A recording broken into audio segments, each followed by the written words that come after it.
I just want to tell you guys before we get started, I'm about to tell you guys some things about me that I have not told anybody, okay? Like this whole story, how I'm about to break it down is something I really have not expressed to most people.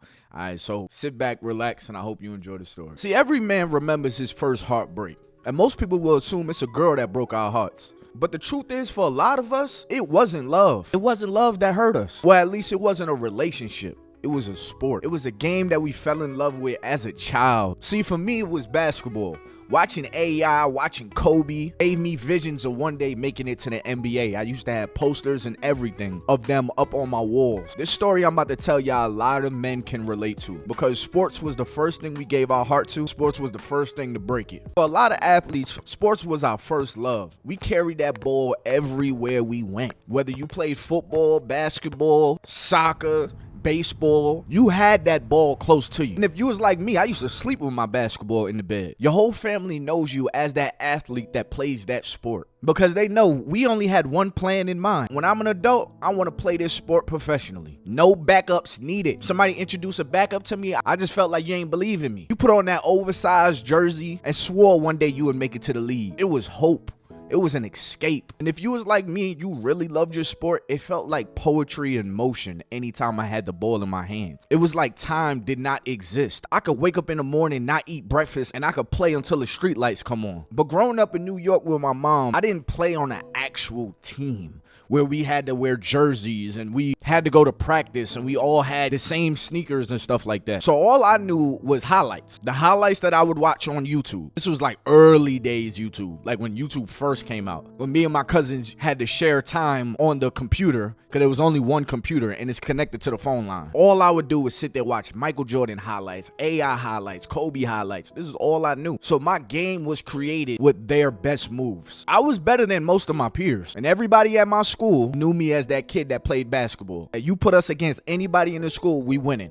But of course, this is all playground basketball. Even though I was better than all of my peers, they also wasn't on a team or under a whistle. They didn't have that in middle school. So moving to Georgia to go live with my dad in the 8th grade was a big deal for me, because in Georgia, the middle school had their own basketball team. So everybody knew in my family that, oh, when Tyreek moves with his dad, he's gonna be on that team. I was literally moving with my dad to be on the basketball team. So it was a dream for me. I would just imagine myself going to practice and wearing the sneakers and wearing the jersey and just waving at the crowd after I make a shot and all of these things that I've never done before, but I could see it. I could envision it. It was like my wedding day was finally coming together. Me and the thing that I loved, we could finally make it official. See, loving your sport or being really known in your family as a good player or to your friends as a good player really doesn't matter. And as an 8th grader, it was the first time I learned that. I had to do something that I've never heard of, and that's called tryouts. Something we didn't have when I was in school in New York. But we also didn't have a team in New York. See, tryouts is where the coach decides who makes the team and who doesn't. So it's no time for a bad day or any excuses. It's literally put up or shut up. Now, this is something that was really new to me, because I've never experienced playing underneath a whistle or playing with so much serious stakes.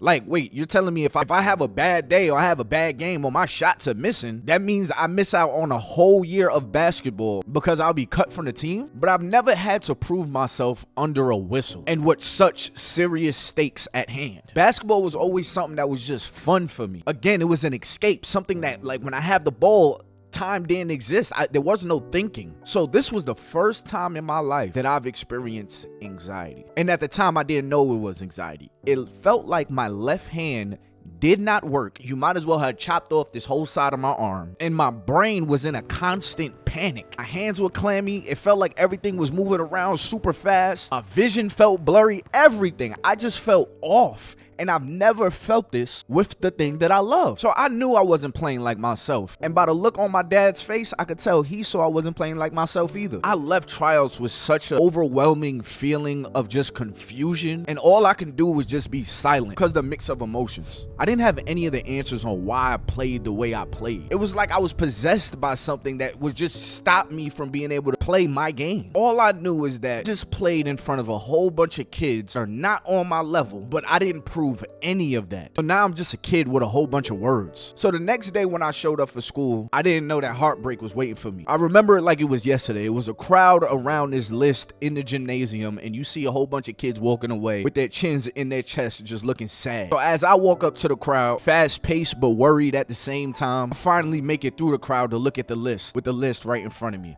I probably read that list about 12 times just to see maybe I missed my name. But nope, my name was nowhere on that list. I did not make the cut.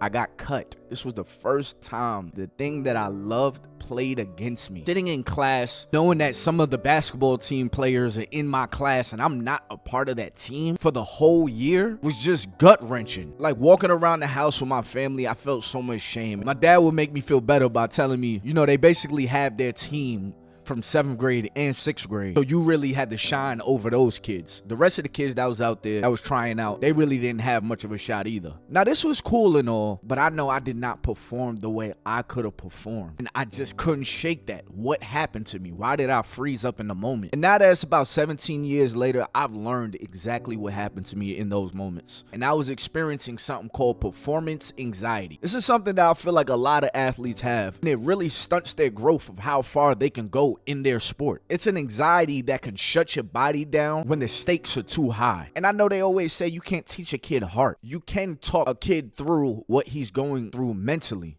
But nobody wants to hear that. You're supposed to be the hooper of your family. You're supposed to be the baller of your family. So I went back to the drawing board, and over the summer, I put in some work. I learned the fundamentals of team basketball and winded up playing JV in high school just to ride the bench. Sitting there watching my teammates play, asking myself, should I just be happy that I'm in the uniform? At least I made the team now. But at this time, I know my time is ticking because it's either you play good in high school and make it to college or you're done. But sitting on that bench, getting cut from the first team that I tried out for with the thing that I love was my first introduction to rejection. And for a lot of players, what we've went through with our sport hurts a lot deeper than we ever expressed to anybody. Playing it cool can only last for so long until you realize that the sport that you love is slowly slipping away. See, most athletes have experienced the politics that come with playing sports. Again, we love our sport. We love throwing the ball. We love catching the ball. We love shooting in the hoop. We love hitting the ball. But we don't think about all of these extra things that come with playing the sport. So I worked extremely hard to get on the team. But now I'm sitting side by side some people that had no business being on the team. But maybe the coach and his dad were really close. Or maybe the coach was his dad. I'll never forget, I played on this one AAU team. This kid on our team would cry after every game if he felt like he didn't score enough. And I get the passion, but because of this, his dad, the coach, would make sure he gets extra burn. So now we got to sit on the bench and watch him. The politics in sports really crushed a lot of players' dreams before the game even gets a chance to crush you. But don't get me wrong, my high school team was full of talent. So when I watch people like Zion Williamson and the teams that he played on, I wasn't no Zion Williamson, but if I played against the people he was playing against or played on the teams that he was on, oh, things would have been a lot different. But seeing the politics in sports, seeing coach push that one kid instead of pushing you, that's the first time an athlete realizes that life ain't fair. And sports was the one that told us that. Going into my senior year, I had a newfound confidence because on the off season, I joined the AAU team. And I will never forget this team. It was called the Georgia Titans. And it was the first time I experienced a coach saying what this coach said to me. Now, at this point, my family, they're not coming to my games anymore because they're pretty much tired of watching me ride the bench in high school. Who wants to see their kid ride the bench the whole time? I mean, I'll still support my kid, but it is what it is. I will never forget what this coach said to me. He pulled me over one time away from the rest of my teammates and said, listen, son, I need you to shoot the ball. I've seen the way you can play. I need you to shoot the ball. If you miss, do not drop your head. Shoot again. You have the green light. Shoot that ball. That conversation, I'm getting chills just thinking about that conversation. That moment changed so much for me. That was the first time that when I got on the court, it felt like the game completely slowed down. I mean, it felt like the game slowed down so much that every single point that I scored, I would look around and everybody's like standing around and I'm thinking like, damn, did the ref blow the whistle and I just didn't hear the ref or something? Why does it seem like nobody could keep up with me right now? One of my best games was this AAU game that I dropped 40 points in Florida. The crowd gave me a standing ovation and everything. But I can say that was the first time I played my game under a whistle. I didn't make every single shot, but the coach allowed me to miss. The stakes didn't feel as high. I was able to just get in a rhythm. So that proved to me that you are as good as you think you are. You just don't be performing. So going into my senior year, I had so much confidence coming off of these 40-point games, 30-point games from playing AAU. I just knew this was my year. I would never forget, coach put me in a game, and it was a corner three. I hit the three. It was the first shot that I took in this game. Probably 2 possessions later, the coach calls the timeout and takes me out of the game. After the game, I asked coach, I said, yo, coach, why'd you take me out the game after I made a shot? He looked at me and said, listen, son, I mean, it's the way you shot the ball. Like, it didn't look like that would consistently go in. He was a New York dude. It didn't look like that would consistently go in. So what do I say to that? I'm a kid. I didn't know what to say to that. Okay, all right, coach. And I walk away. But now that I'm an adult and I look back at that conversation, I shied away again. I'm now too scared to shoot. The coach wouldn't give me that same green light that my AAU coach gave me for me to get in a flow, for me to get in a rhythm. Even if you seen me be off, I'm on the team for a reason. Let me get in my rhythm. Let me get comfortable. And one thing that I wish coaches would do more, help players calm down in the moment. Back then, mental health and stuff like that wasn't really talked about. But had somebody sat me down and talked me through the performance anxiety I was having and how to ground myself and get comfortable, I don't even know if you guys would be hearing from me right now. But the heartbreak that I received my senior year wasn't just by my coach. See, my senior year, I was jumping out of the gym. This was the highest I was ever able to jump. I feel like I could catch an alley-oop from anywhere. My teammates would always ask me when we played each other in gym class, yo, bro, why don't you play like this in the game? And again, I didn't have an answer for them because I didn't know why my body shuts down during game time. I would just appreciate that the people on my team actually know what I'm capable of. But it was one bad day in practice that I went up for a layup and came down and landed straight on my ankle. Now, this is a moment that a lot of athletes experience. And if you really love your sport, you're going to try to play through that injury. I found out that I tore a couple of ligaments in my ankle, and that pretty much put me down for a couple of months. I remember this is my senior year, my make me or break me year. Once I got back on the court, scared to twist my ankle again. So now I'm favoriting my left leg. Over the span of my senior year, I realized I was feeling a really sharp pain where my kneecap is and where my shin. Once again, I didn't know what this stuff was called. I didn't know what any of this is. But I would try to play through the pain. But it got to the point that I could only play for so long until that pain would literally stop me. My dad took me to the doctor. The doctor didn't do any type of x-ray or anything. He just kind of looked at it and said, yeah, I just think you're just growing. You know, the pain should go away. They said it was like growing pains or something. But this is a pain that stayed with me for years. Up until now, I'm a 29-year-old man, and I'm just now finding out that my patella looks like a rubber band that has been completely stretched, and it can pop at any moment now. That is the same pain I was experiencing in high school, but I'm just now finding out what that was, and I get surgery next month. So if y'all see me with my leg propped up next month, y'all know why. So my injury, my anxiety, it ruined my whole senior year. I was never able to really prove to myself that I was who I was on the basketball court. And not only did the game take away my dream, but it also took away my body. See, a lot of us sacrifice everything for the game. We skipped parties, passed on girls. We locked in and told ourselves that one day the game will pay me back. And for a lot of athletes, it's even more intense in college. Now, I didn't get that far. These dudes didn't care about relationships. Their eye was locked on one thing, and that was making it professional. You give up on so much to chase this dream. But for most of us, the game never pays us back. And then the hardest heartbreak of it all when it comes to sports is realizing that you're not going pro. Realizing that your time has ran out. Accepting that your body cannot take it anymore. Realizing that your name will not be called on draft night. All of those imaginations you had as a kid is slowly fading away into reality that day may never come. That jersey that you dreamed of belongs to somebody else. You gave your life to a sport and it moved on without you. It's like the girl that you've been in a relationship with so many years, and as soon as you're getting ready to marry her, she moves on and marries somebody else. And that changes a man.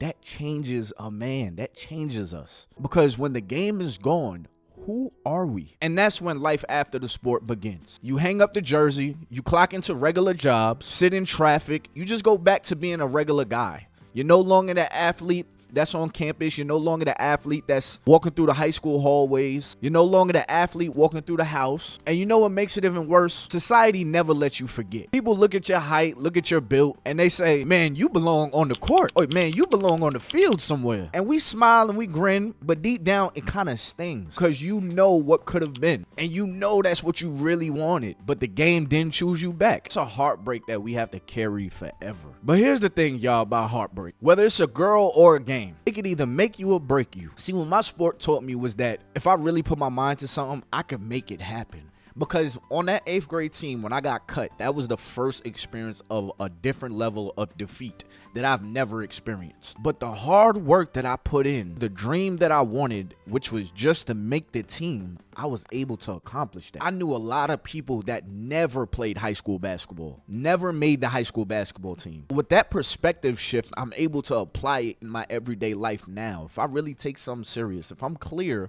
with the intentions on what I want to do, I can do it because I did it before. Now, once I get there, what is the mindset that I need to have once I arrive to that destination? That is something I didn't plan for as a child. I just wanted to make the team, but I didn't have the right mindset. I didn't know how to shake anxiety. I didn't know what performance anxiety. I didn't know what these things were. Now I'm hyper aware of those sides of me, not allowing it to stop me. See, sports taught us discipline, teamwork. It knocked you down, but you had to get right back up. And those lessons don't just leave you because the dream did. You now use those same lessons and those same skills to apply them in other places in life to still be great. See, YouTube is just like basketball for me. When I get into a certain mind state, it's easier for me to flow with the pen on what I want to talk about. Seeing the people in the comments appreciate the videos that I make, that is the crowd yelling my name. Making videos even though I'm really tired is the same thing of going to practice when I really don't feel like going to practice. If I could tell any coaches anything out there, if you want to get the best out of your players, teach them this. Growing up, they always say we can't teach this, and I get it.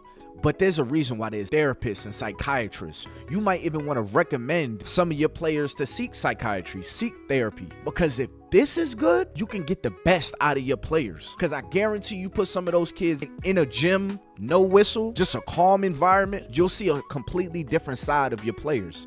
And it's not because they just learned some new skills, but it's because they're able to play in a calmer mindset. Because most players are able to play when their mind is calm. So if you could teach a player how to be calm when it's so loud, when it's so much stakes, you can create some of the best players. Steph Curry is the way Steph Curry is because he has the green light. He can shoot from wherever he wants because he's allowed to. You ever see videos of these NBA dudes playing in the gym during the summer or something, and it looks like they just can't miss? They're hitting all these crazy shots. And you ask yourself, why don't they hit these shots in the NBA? They don't have the green light. They can't shoot those shots with the same level of confidence in an actual game. If you can teach that mindset, I think those coaches will have the best teams. So take what sports have given you, the work ethic, the leadership, the grind, and apply it to life. Because of my basketball experience and the workouts and the training, me joining the military wasn't that difficult for me. Build businesses, build families, build communities, coach the next generation. Because maybe you didn't make it to the league, but you can still make an impact in that sport. Listen, man, sports may have been your first heartbreak, but like any heartbreak, healing is where you grow. And sometimes the dream wasn't actually to play forever. It was to become the man that you are now because of the game. So the very last thing I want to say is, so when you ask a man about his first heartbreak, don't be surprised if he doesn't mention a girl. Don't be surprised if he talks about a game. Because to most men, our sport wasn't just a game. It wasn't just something we was doing for pastime. And like all first love, it breaks our heart to know that we're not together anymore. But it also gave us the tools to survive every heartbreak that came after. Hey, man.